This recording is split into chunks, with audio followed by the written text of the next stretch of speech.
Corazón en llamas. Flechados por el amor, guiados por la verdad.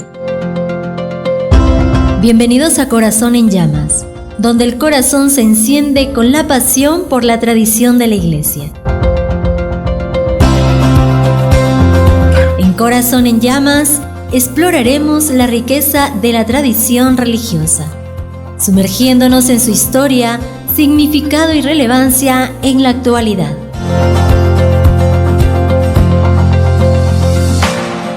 No te pierdas Corazón en llamas por Santa Mónica Radio y TV Digital. Juntos exploraremos la belleza y el poder de nuestra fe.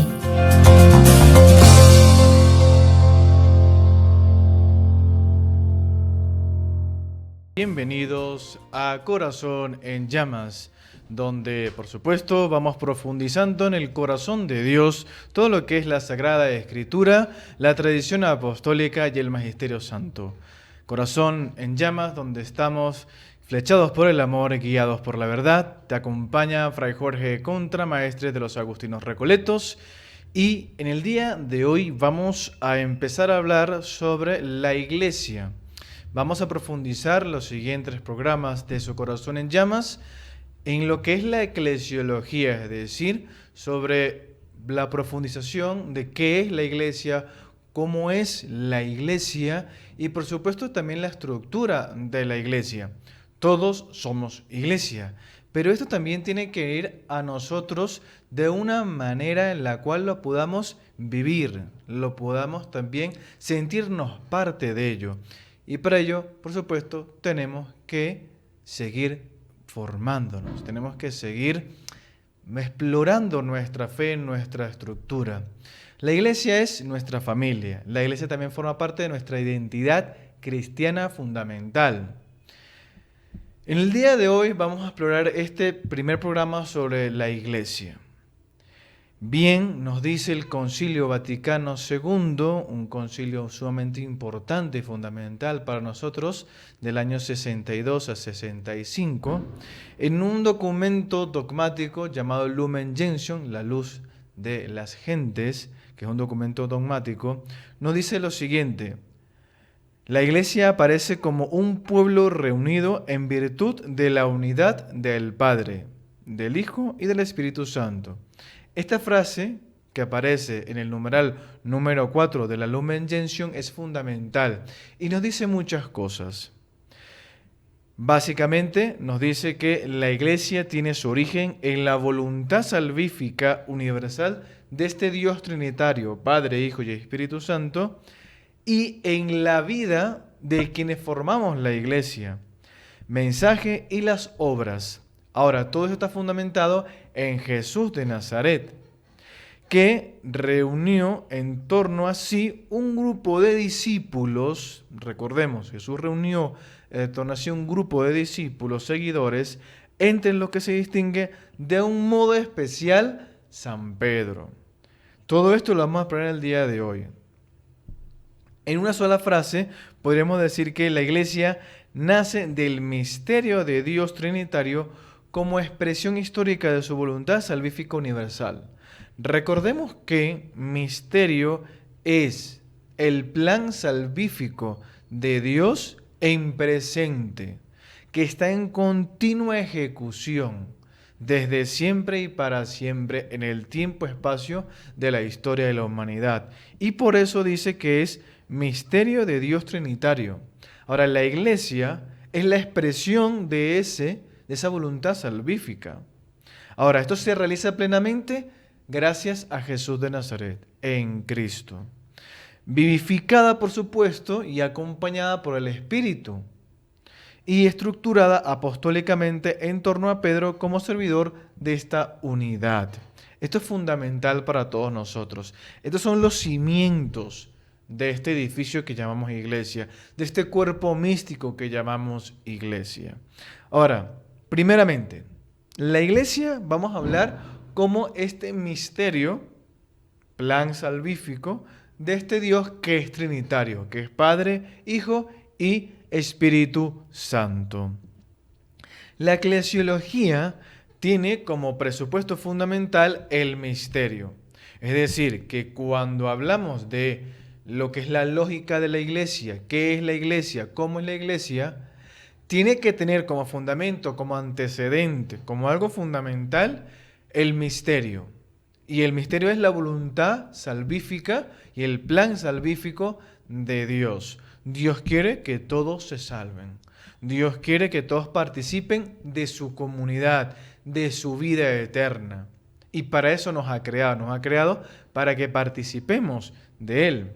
Ahora, este presupuesto fundamental, que es el misterio, entendido no como un enigma inaccesible. No es algo que se nos ha revelado y nosotros no podemos acceder a ello. No es que es muy alto, no es que es muy enredado. No. Todo lo contrario. Es totalmente accesible. Todos podemos participar de esta voluntad salvífica de Dios que se despliega, se va realizando en la historia, en un montón de cosas que por supuesto que tenemos que ir realizando constantemente. Desde la Sagrada Escritura, especialmente en San Pablo, el misterio designa una especie de voluntad salvífica de Dios. Es decir, desde siempre y para siempre, Dios ha querido la salvación de toda la humanidad, de todos los que participan de su creación. Ahora, esto realmente también no podemos negar que tiene cierta parte que está oculta y que Dios ha ido revelando a la humanidad poco a poco. Bien, para entenderlo mejor, hay unas citas bíblicas que nos puedan ayudar muchísimo en esto, específicamente del apóstol San Pablo en su carta a los romanos, que dice lo siguiente: al que tiene poder para confirmaros conforme a mi evangelio y la predicación de Jesucristo, según la revelación del misterio mantenido en secreto durante siglos eternos, pero manifestado ahora y dado a conocer mediante las escrituras proféticas, según el mandato del Dios eterno, para llevar a todas las naciones a la obediencia de la fe. San Pablo está aquí hablando que hay un antecedente en este plan salvífico, que es, por supuesto, la Sagrada Escritura en el Antiguo Testamento. La revelación mantenida en secreto, es decir, que se fue revelando poco a poco a toda la humanidad mediante la elección, que ya hablaremos después de ello, la elección de un pueblo en el cual él fue revelando su plan salvífico poco a poco, que es el pueblo de Israel. Ahora, todo esto se dio porque quería, como dice San Pablo, llevar a todas las naciones hacia la salvación. Es decir, que cuando mirasen a Israel, no mirasen a Israel, sino que mirasen al Dios de Israel, que es muy diferente también. Que miraran esa comunidad creyente que es Israel, comunidad creyente que son los israelitas, donde se ha revelado ese Dios, y dijeran, ok, esa población adora a este Dios. Y este Dios tiene un plan salvífico. Es decir, que cuando miraran a esa iglesia, a ese conglomerado, a ese grupo de creyentes, miráranse a Dios, no tanto a los creyentes. También nos dice algo interesante San Pablo en su carta a los Efesios. Nos dice, dándonos a conocer el misterio de su voluntad, según el beneplácito que Él propuso. Esto es importante porque Dios dispuso una revelación, dispuso voluntariamente la manera y cómo se iba a ir realizando esa revelación para dar a conocer cómo es que es esta salvación. No es que lo dio todo a conocer de un solo viaje. Eso sí, la plenitud de la revelación es Jesús de Nazaret. Es el fundador de la iglesia, que eso también hablaremos en otro momento. Bien, el Concilio Vaticano II sitúa deliberadamente a la iglesia en el misterio de Dios desde el inicio del documento que es Lumen Gentium, afirmando que la iglesia es un pueblo reunido en virtud de la unidad que es el Padre, el Hijo y el Espíritu Santo. No es una realidad meramente sociológica ni una institución nacida por iniciativa humana, sino una realidad teológica que brota del amor trinitario.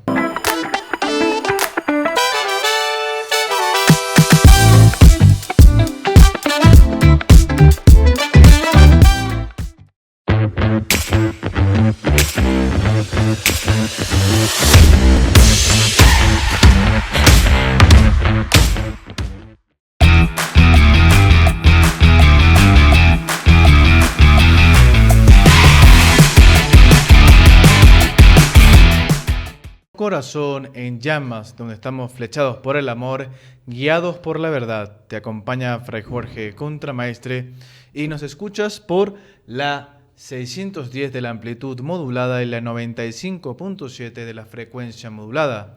Recuerda que también puedes visitar nuestra página web www.radiosantamónica.org y ahí encontrarás todo nuestro contenido ya grabado, editado, para que lo puedas escuchar donde quiera y así sigamos acompañándote en tu día a día.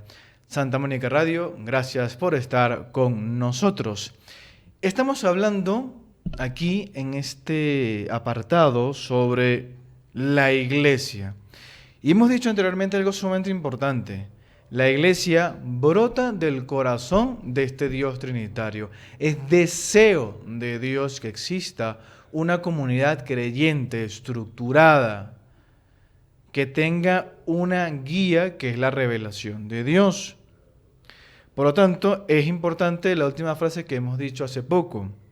No es una realidad meramente sociológica la Iglesia, ni una institución nacida de una iniciativa humana que se le ocurrió a alguien crear una iglesia, porque de lo contrario no tiene ni pies ni cabeza, no tiene un fundamento de la revelación.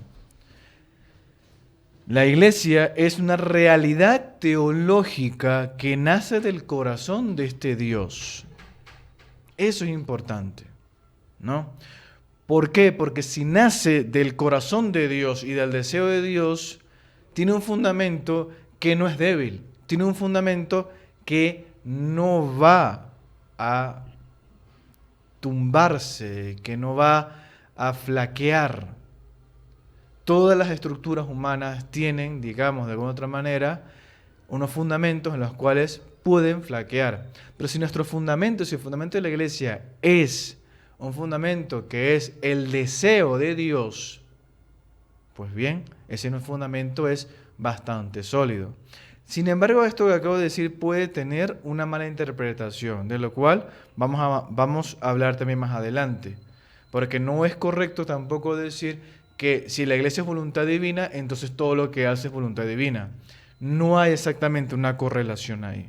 Hay que tener mucho cuidado con estas afirmaciones que estamos diciendo. Bien, desde esta perspectiva que acabamos de decir, la Iglesia puede ser comprendida como un ícono de la Trinidad. Nace del Padre, es configurada por el Hijo y vivificada en el Espíritu Santo.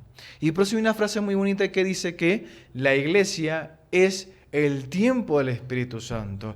La creación y el Antiguo Testamento es, por supuesto, digamos, el tiempo del Padre, de Dios Padre. Bien, por decirlo de una manera poética para que nos entendamos. La revelación es la del Hijo y el Hijo incluso funda la Iglesia. Pero el Espíritu Santo es el tiempo de la Iglesia, en estos últimos 2000 años, en la cual el Espíritu Santo es el que ha conducido, inspirado, mejor dicho, no conducido, inspirado, es el que ha llevado, corregido a la Santa Madre Iglesia, a la comunidad creyente, o mejor dicho también a los que se han entregado a la voluntad del Espíritu y se han sabido llevar por el Espíritu. Eso también es muy importante. Insisto, el punto medio también saber dónde posicionarse. Refleja, aunque de modo imperfecto, la comunión y la alteridad. La Iglesia refleja esto. Y la donación mutua de las propias, la donación propia, de esta vida divina. En otras palabras, cuando hablamos de este deseo del Padre que una iglesia de cómo Jesús configura la iglesia, que lo encontramos en la Sagrada Escritura, y este Espíritu Santo que está vivificando a la iglesia, podemos decir que, claro, nosotros, la humanidad, los creyentes, la comunidad creyente, por supuesto, la vivificamos, por supuesto que la asumimos, pero no podemos decir que somos perfectos. Lo perfecto es Dios, perfecto es la Trinidad. ¿Bien? Sin embargo, nosotros reflejamos esta comunidad, esta iglesia trinitaria, la reflejamos de manera imperfecta, aunque también reflejamos esa comunión, esta alteridad y esta donación mutua. ¿Bien? Porque si la iglesia es comunidad creyente, que es voluntad del Padre, y queremos imitar a esta comunidad trinitaria, claro, esta comunidad trinitaria es perfecta, nosotros no. Pero estamos conducidos, jalados, atraídos hacia esta divinidad, hasta esta comunidad perfecta que es la Trinidad.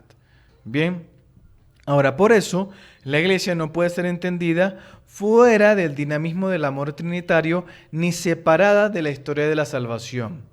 Bien, si es voluntad de Dios y está configurada por Jesús de Nazaret y está edificada por el Espíritu Santo, está fuertemente unida a la voluntad divina. Ahora, hablando de la voluntad divina, la voluntad salvífica universal del Padre y del pueblo de Dios, ¿cómo lo entenderíamos? Bien, la iglesia tiene su raíz profunda en la voluntad salvífica del Padre. Eso lo tenemos que dejar clarísimo. Que, como dice el apóstol San Pablo a Timoteo, quiere que todos los hombres se salven y lleguen al conocimiento de la verdad. Dos cosas muy importantes. Que todos los hombres se salven y que estos que se salven lo hagan llegando al conocimiento de la verdad, encontrándose con la verdad que es Jesús de Nazaret. Esta voluntad se manifiesta ya desde la creación y se desarrolla progresivamente en el Antiguo Testamento. Estamos profundizando algo que dijimos anteriormente. El Concilio Vaticano II afirma que la Iglesia fue prefigurada desde el origen del mundo, como lo dice la Lumen Gentium número 2, retomando la intuición patrística de lo que es la Iglesia de Abel. Esto también tiene muchas raíces agustinianas, ¿no? Que, bueno, por cuestión de tiempo no vamos a profundizar, pero es una expresión muy de San Agustín. Esta Iglesia de Abel, esta iglesia que es la iglesia del justo Abel, la iglesia que está constantemente en ese querer acercarse a Dios, que es agradable a Dios y que Dios quiere acercarse a su pueblo. Todos los justos, desde el principio, están orientados hacia la voluntad salvífica. El justo Abel, todos los que quieren el bien, la salvación, todos los que tienen un corazón dirigido hacia la bondad, la belleza y la verdad, están dirigidos hacia Dios. En la historia concreta, esta voluntad se expresa mediante la elección de Israel como pueblo de Dios. No de forma excluyente, sino de forma mediadora, lo que había dicho antes. El pueblo de Israel fue escogido no porque fuese el mejor, es por voluntad amorosa de Dios, porque Él lo quiso así, para que cuando alguien viese el pueblo de Israel, viera al Dios que adora a Israel, no al pueblo de Israel, que es muy diferente. La elección de Israel responde a una triple dialéctica teológica, es decir, responde a tres cosas muy importantes, que en estas tres cosas vemos la voluntad salvífica de Dios. La primera, la elección de Israel responde a una concentración y expansión. Es decir, que Dios elige a uno para bendecir a toda la humanidad. Elige un pueblo, elige una iglesia, elige una comunidad para bendecir a todo el mundo. Bien, esto lo vemos en Génesis 12, 2, 3, en las cuales vemos que Dios le hace una promesa a Abraham. Haré de ti una nación grande, te bendeciré, engrandeceré tu nombre y sé tú una bendición. Al mismo tiempo tú tienes que ser la bendición para los demás, un ejemplo de mediación para los demás de mi presencia en la comunidad. Bendiciré a quienes te bendigan y maldeciré a quienes te maldigan. Por ti se bendecirán todos los linajes de la tierra. de la tierra. No es solamente Israel, de la tierra. Bien. La segunda dialéctica teológica o el segundo aspecto, ven, donde vemos reflejada la revelación de Dios en la elección de Israel, es que hay una vocación y también hay un envío. La llamada implica siempre una misión. La misión que tiene el pueblo de Israel en el Antiguo Testamento es que sean mediación de la presencia de Dios en el mundo. Que algunas se lo cumplieron bien, otras se lo cumplieron mal. Pero ellos tienen que ser reflejo de la voluntad amorosa de Dios. Y envían a que sean reflejo de esto. Y la tercera es que hay una alianza abierta. La alianza con Israel remite a una alianza universal con la humanidad y que la planifica Jesús de Nazaret. Cuando Dios hace una alianza con Israel, con la cena del Monte Oreb, lo hace con muchísimos otros más, lo hacemos otras veces más con muchísimas más profetas y personajes importantes del pueblo de Israel, que realiza una alianza, realiza un pacto, lo hace para que sea ejemplo y mediación para toda la humanidad que conozca al pueblo de Israel y vea al Dios del pueblo de Israel. Israel es así preparación y figura de la iglesia. Un pueblo convocado por Dios para vivir en comunión con Él y servir como signo de salvación para todos los pueblos. La iglesia heredará esta vocación llevándola a su plenitud en Cristo su fundador. ¿Cómo es esto que Cristo es su fundador? ¿Cómo es esto que hay una prefiguración de la iglesia católica?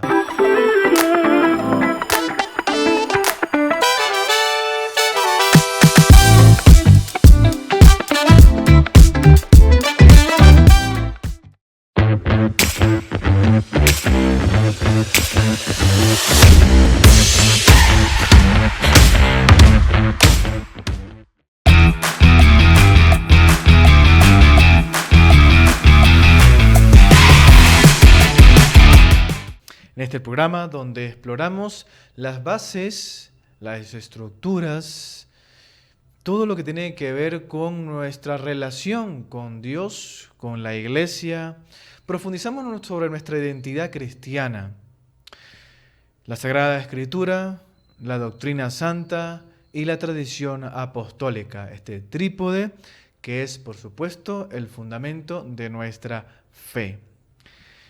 Estamos hablando en esta oportunidad sobre la Santa Madre Iglesia y justamente empezando a hablar de qué es esto de la Iglesia, los orígenes de la Iglesia. Y en el último apartado habíamos dicho algo importante. La Iglesia tiene como origen, primero que nada, la voluntad de Dios. Y esta voluntad de Dios tiene un antecedente que es lo ocurrido en el Antiguo Testamento. Dios elige a un pueblo que es el pueblo de Israel, bien, que tiene su historia, que tiene su cultura, pero lo escoge para que sea mediación, para que cuando alguien vea al pueblo de Israel, vea el Dios del pueblo de Israel, no tanto el pueblo de Israel, porque el pueblo de Israel son hombres, son mujeres, que tienen sus cosas muy buenas, sus cosas muy malas, tienen una historia que es bastante gris, con muchos grises, con cosas donde, como vemos constantemente en el Antiguo Testamento, un corazón que se aleja de Dios y un corazón de repente que se acerca mucho a Dios. Corazones que van dudando, que se van, unos corazones, unas mentes, una población que no es muy diferente a la nuestra hoy en día. Lo importante del Antiguo Testamento o la iglesia que está prefigurada en el Antiguo Testamento es que dos cosas. Primero, es voluntad de Dios hacerse presente en un pueblo de Dios para que cuando la gente vea ese pueblo de Dios, vea el Dios el cual está alabando y que viendo este Dios vea cómo es este Dios, vea cómo es la relación de Dios con su pueblo, que es una relación que es amorosa, que busca la justicia, busca la justificación, busca la salvación, pero tampoco manipula ni obliga al pueblo de Israel. Eso sí, les pone reglas para guiarlos, les exige constantemente que cambien su corazón, los salva del pecado, de la esclavitud constantemente, y aún así hay sus desviaciones. Y vemos que esto fue, como dijimos por último, antes, que es esta especie de prefiguración. La iglesia hereda esta vocación del antiguo pueblo de Israel y la lleva a su plenitud en Cristo. Bien, la iglesia Israel es prefiguración de la iglesia católica. La iglesia surge de manera decisiva de la vida, el mensaje y las obras de Jesucristo. Es importantísimo. La iglesia surge de manera decisiva de la vida, el mensaje y las obras de Jesucristo, el Hijo de Dios encarnado. Jesús no funda la iglesia como una institución acabada mediante un acto jurídico puntual, sino que la va preparando y la va constituyendo progresivamente a lo largo de todo su ministerio, de sus obras, de sus parábolas, de su oración, de su elección, de su obra salvífica y redentora por su muerte y resurrección.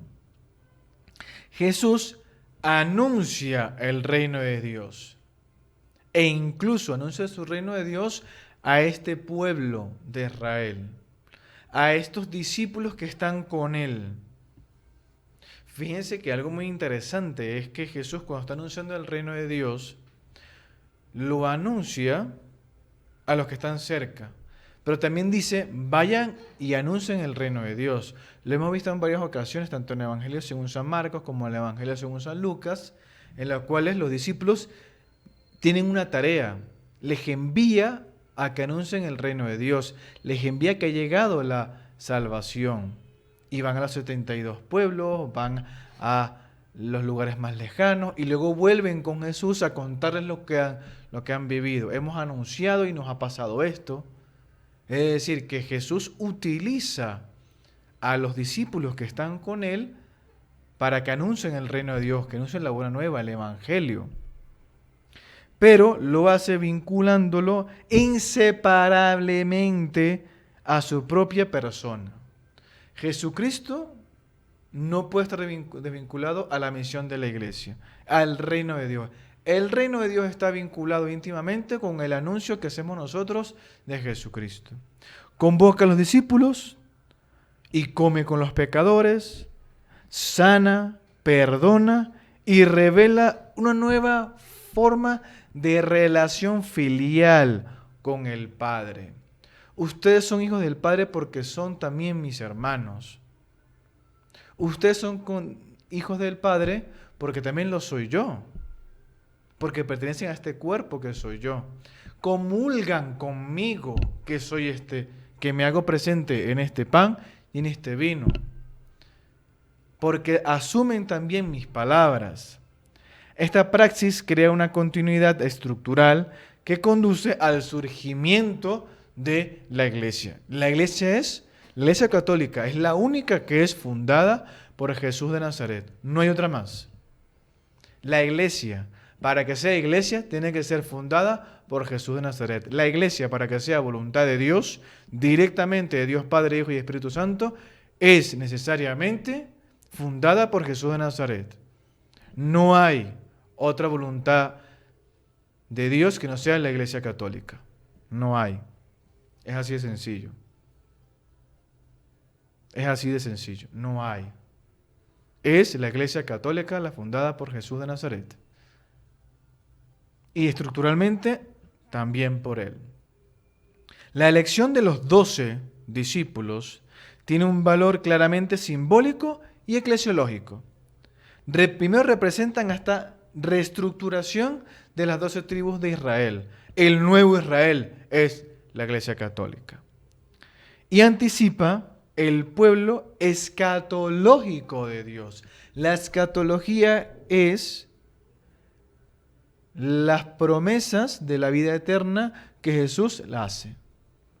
Las promesas de este paraíso, las promesas de esta boda eterna, la promesa de la vida eterna que es realidad, porque cuando Jesús resucita se hace realidad, es el cumplimiento de las promesas, pues la iglesia hace presente esta promesa que es anuncio y cumplimiento de Jesús de Nazaret. Anticipamos esto. Tras la Pascua, los apóstoles se convierten en testigos autorizados de la resurrección. Son los apóstoles los testigos autorizados. Y por eso es que nosotros decimos que la Iglesia Católica es la que tiene la tradición apostólica.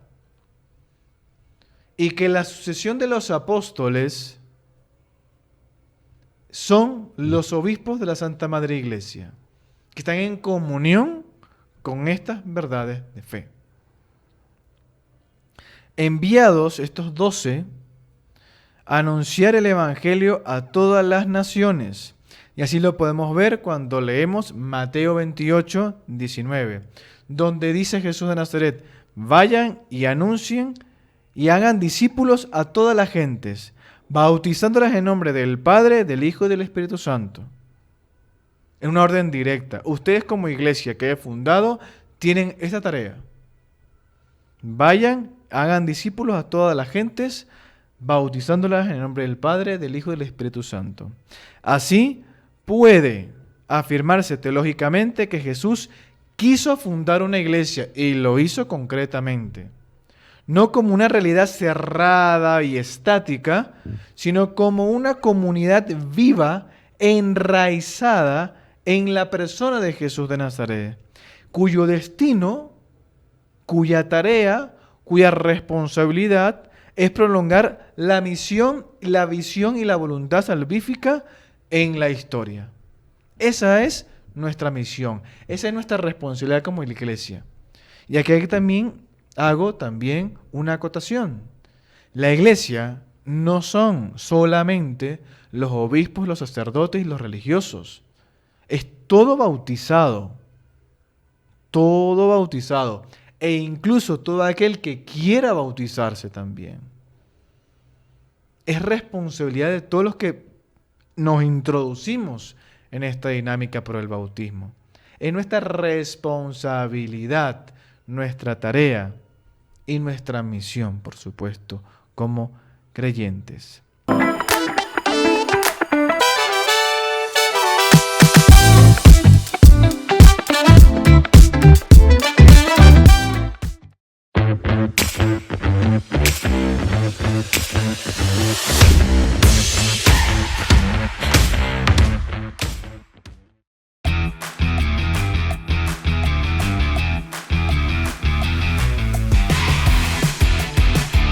Te acompaña Fray Jorge Contramaestre en este ya último bloque de nuestro programa, en el cual estamos hablando sobre la iglesia y sobre todo asentar las bases de lo que es la iglesia, de lo que es también este deseo de ser iglesia, ¿qué es la iglesia? ¿De dónde vienen los términos de la iglesia, no? Los fundamentos de la iglesia, ¿no? Como hemos dicho anteriormente, ¿no?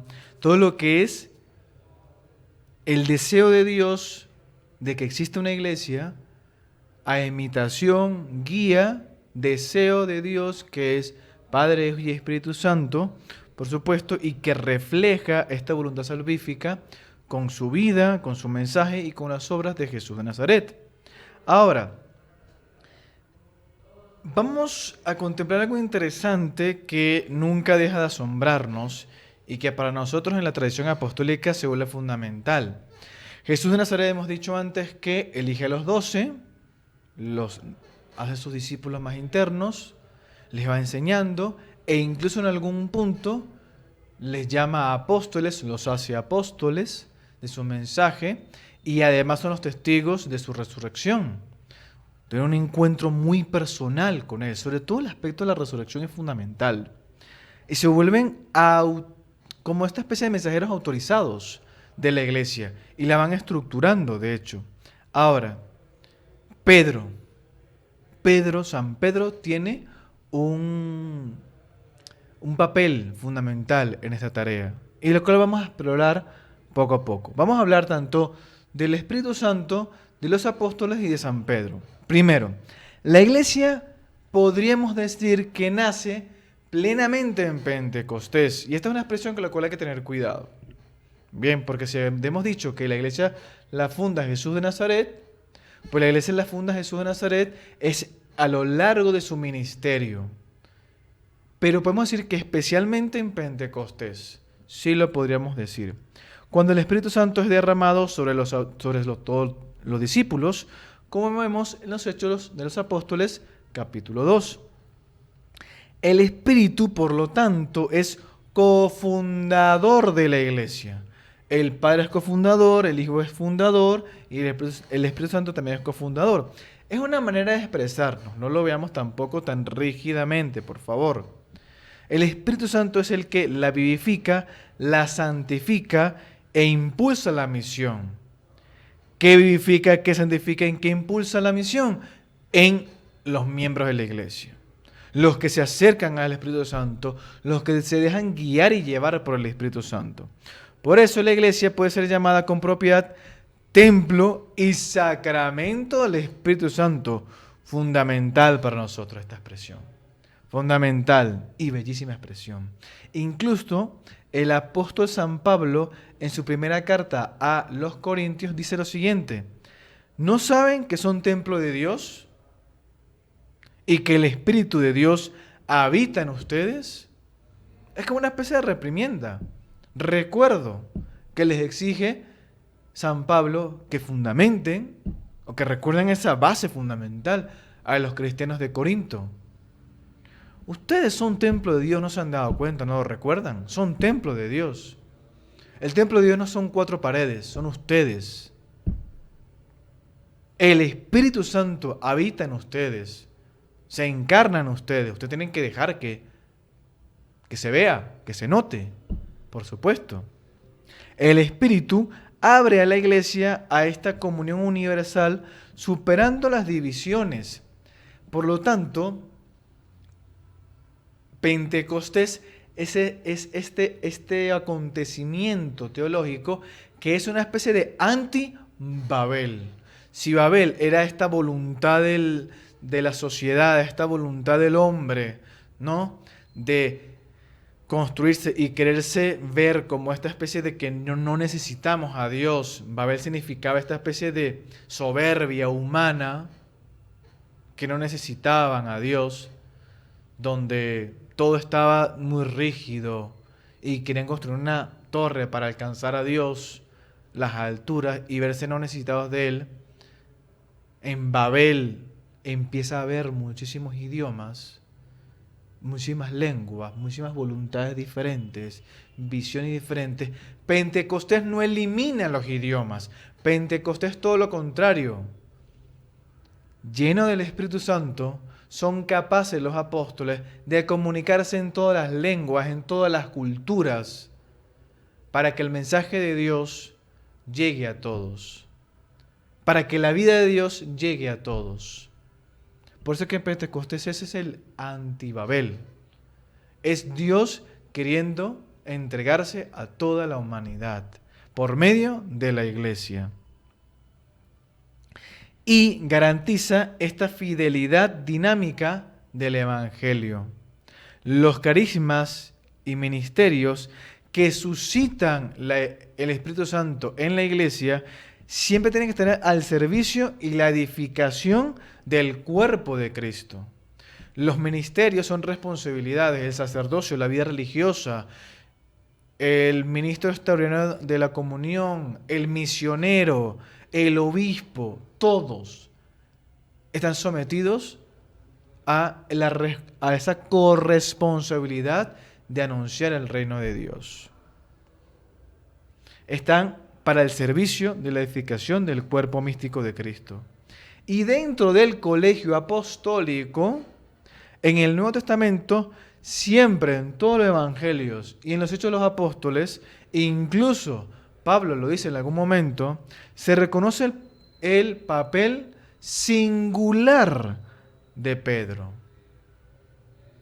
No por méritos personales, y esto es clave también, porque podremos decir, bueno, pero ¿quién era San Pedro? Un pescador. ¿Qué mérito tiene? No miremos los méritos. Es voluntad de Jesús de Nazaret. Es una disposición expresa de Jesús de Nazaret.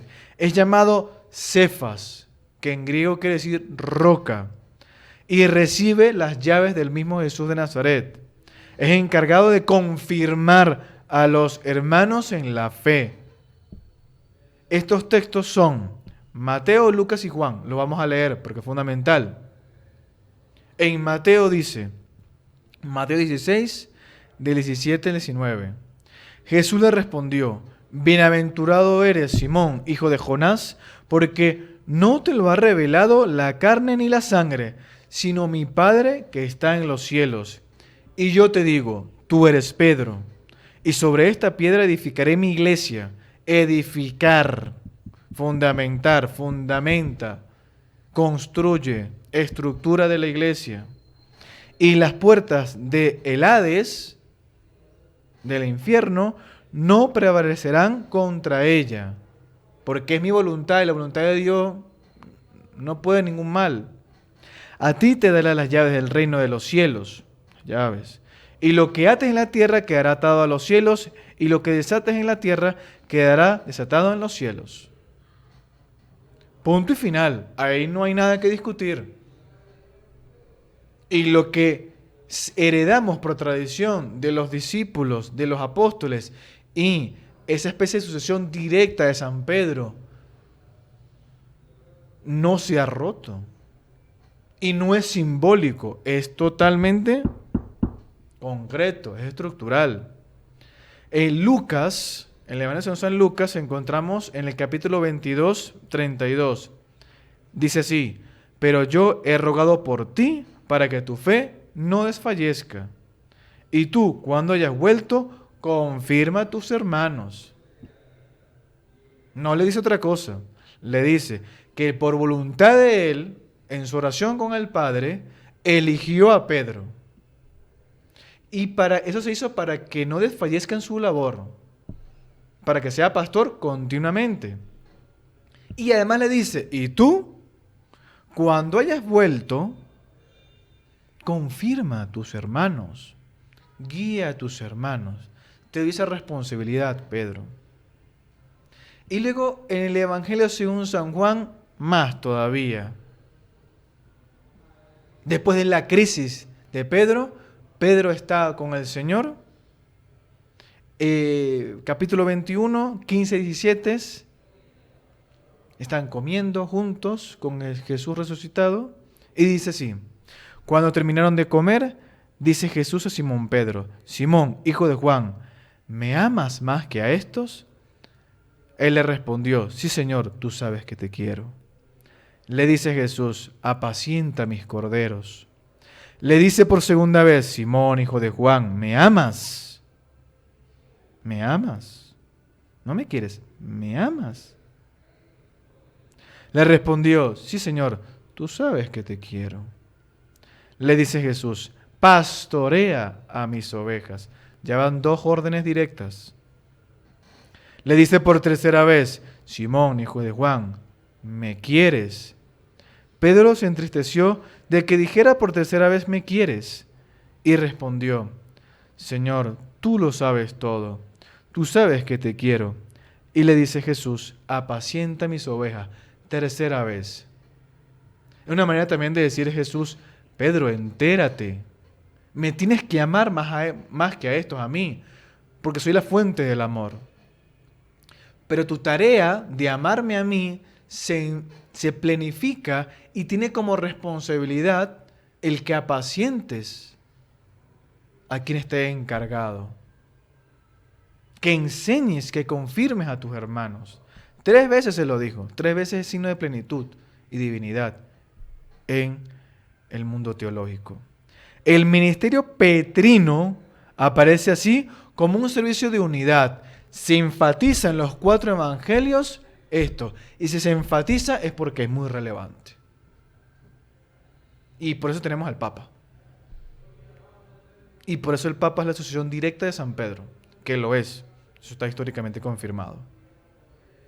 Y el servicio de unidad de la Iglesia, ojo, es servicio de unidad de la Iglesia, garante de la fidelidad apostólica y principio de comunión entre iglesias diversas que son todas católicas. La oriental, diferentes ritos, todo subsiste en la Iglesia católica. El Vaticano II lo reubica dentro de la eclesiología de la comunión, inseparable del colegio episcopal y al servicio de todo el pueblo de Dios. Como conclusión general, la Iglesia no es un añadido posterior al Evangelio ni una construcción meramente humana, no, sino que pertenece al corazón mismo del designio salvífico de Dios. Dios quiere que exista una iglesia. Esta iglesia es la católica. Nace del misterio del amor trinitario. Se prepara en la historia de Israel, se construye en la vida y la Pascua de Cristo y es animada constantemente por el Espíritu Santo. Animada y guiada por el Espíritu Santo. A través del ministerio apostólico y de modo particular del servicio de Pedro, la Iglesia permanece en continuidad con sus orígenes y abierta a su misión universal, que es ser signo e instrumento de la comunión de Dios con la humanidad y de los hombres de la humanidad entre sí. Comunión con Dios, de la humanidad con Dios, y comunión entre toda la humanidad entre sí. Esto ha sido todo por el día de hoy. Muchísimas gracias por acompañarnos. Espero que esto haya sido para nuestro crecimiento como cristianos y como iglesia. Cualquier duda que tengan nos pueden escribir a nuestro WhatsApp 976-765-599 mencionando el programa y si tienen alguna duda sobre lo que se le ha planteado aquí para que podamos seguir profundizando y entremos en contacto. Porque todo esto es para nuestro crecimiento en la fe. Te ha acompañado Fray Jorge Contramaestre aquí en Tu Corazón en Llamas, donde estamos flechados por el amor, guiados por la verdad. Que Dios los siga bendiciendo. Permiso. Corazón en Llamas. Flechados por el amor, guiados por la verdad. Bienvenidos a Corazón en Llamas, donde el corazón se enciende con la pasión por la tradición de la Iglesia. En Corazón en Llamas exploraremos la riqueza de la tradición religiosa, sumergiéndonos en su historia, significado y relevancia en la actualidad.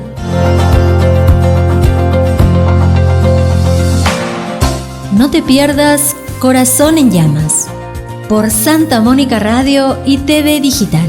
Juntos exploraremos la belleza y el poder de nuestra fe.